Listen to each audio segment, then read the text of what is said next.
இந்திய எல்லைக்குள் பாகிஸ்தான் அனுப்பிய மிசைல்கள் அனைத்தையும் வானிலேயே பஸ்தம் செய்து இந்திய ராணுவம் பதிலடி கொடுத்துள்ள நிலையில் இந்த தாக்குதலில் ஒரு மிசைலை கூட தரையில் இறங்க விடாமல் தடுத்து இந்தியாவின் தடுப்பு சுவராக திகழ்ந்துள்ளது ரஷ்யாவின் S-400 எனும் போர்க்கருவி. அமெரிக்காவின் எதிர்ப்பையும் மீறி இந்தியா இதை வாங்கியது ஏன், அப்படி இதன் ஸ்பெஷாலிட்டி என்ன என்பதை விரிவாக பார்க்கலாம். Periyar Maniamma Institute of Science and Technology, Tanjavur, AAA with specialization in electric vehicles and energy engineering.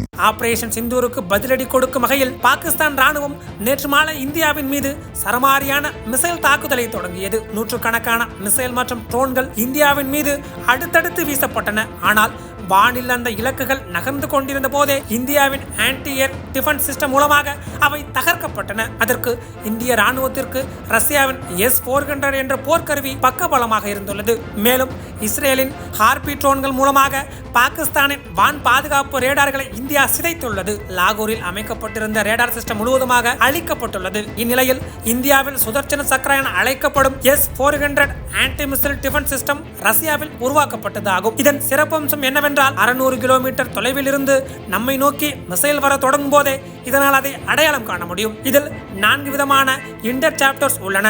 அதன்படி 120 கிலோமீட்டர், 200, 250, 380 கிலோமீட்டர் ரேஞ்ச் வரை பாய்ந்து இடைமறித்து இலக்குகளை சிதறடிக்கும் வல்லமை கொண்டது. இதன் மூலம் பல கிலோமீட்டர் வான் நிலையை அசால்ட்டாக பாதுகாக்க முடியும். மேலும் இதனுடன் முக்கியமான ஸ்பெஷாலிட்டி, ஒரே நேரத்தில் 300 இலக்குகளை கண்டறிந்து அழிக்கக்கூடிய சக்தி படைத்தது இது. அதன் காரணமாக ஒரே நேரத்தில் போர் விமானங்கள், குரூஸ் ஏவுகணைகள், பாலிஸ்டிக் ஏவுகணைகள், ட்ரோன் போன்ற பல அபாயங்கள் நம்மை நோக்கி வந்தாலும் அவை அனைத்தையும் நம்மால் சமாளிக்க முடியும். இந்த S-400 ஏவுகணை பாதுகாப்பு அமைப்பில் 3 பிரிவுகள் உள்ளன. அதன்படி ஏவுகணை லாஞ்சர், மிகவும் சக்தி வாய்ந்த ரேடார் மற்றும் கட்டுப்பாட்டு அறை ஆகியவை ஒருங்கிணைந்து செயல்படும். இதன் மூலம் ஒரே நேரத்தில் 36 ஏவுகணைகளையும் தொடர்ந்து 72 ஏவுகணைகளையும் அடுத்தடுத்து சுட்டு வீழ்த்த முடியும். சூப்பர் சோனிக் 2 ஹைபர்சோனிக் வேகத்தில் ஏவுகணைகளை ஏவும் திறன் கொண்டுள்ளது. ஸ்டெல்த் மோடில், அதாவது எதிரிகளின் ரேடாரில் சிக்காமல் தாக்குதல் நடத்துவதில் முன்னணியில் உள்ள அமெரிக்காவின் F-35 போர் விமானத்தை கூட தவிடு பொடியாக்கும் சக்தி இதற்கு உள்ளது. இந்தியா மற்றும் ரஷ்யா இடையேயான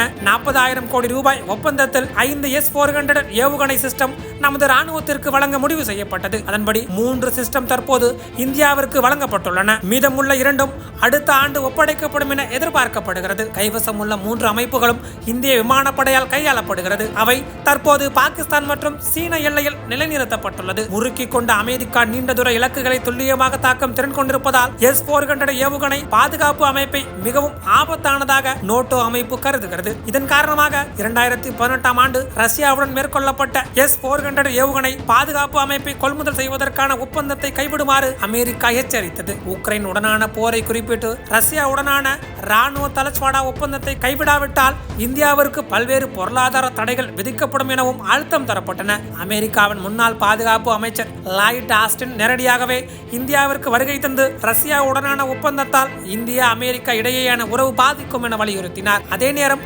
S-400 அண்டை எதிரிகளான சீனா மற்றும் பாகிஸ்தானிடமிருந்து வரும் சாத்தியமான அச்சுறுத்தல்களுக்கு எதிராக ஒரு முக்கிய திறன் இடைவெளியை நிரப்புகிறது என இந்தியா விளக்கமளித்துள்ளது. ரஷ்யாவுடனான தனது நீண்டகால பாதுகாப்பு உறவையும் அதன் வான் பாதுகாப்பு வலையமைப்பில் S-400 வகிக்கும் முக்கிய பங்கையும் வலியுறுத்தி அமெரிக்காவின் குற்றச்சாட்டுகளை மறுத்தது. தங்கள் நாட்டு பாதுகாப்பை உறுதி செய்வதற்கான எந்த நடவடிக்கையையும் இந்தியா எடுக்கும் என்றும் அதில் வெளிநாட்டு அழுத்தங்கள் ஏற்றுக்கொள்ளப்பட மாட்டாது என்றும் மத்திய அரசு திட்டவட்டமாக குறிப்பிட்டது. அதன் விளைவாகவே இன்று S-400 ஏவுகணை பாதுகாப்பு அமைப்பு எல்லையில் பாகிஸ்தானுக்கு சிம்ம சொப்பனமாக நிலைநிறுத்தியுள்ளது. Periyar Maniamma Institute of Science and Technology, Tanjavur, AAA with specialization in electric vehicles and energy engineering.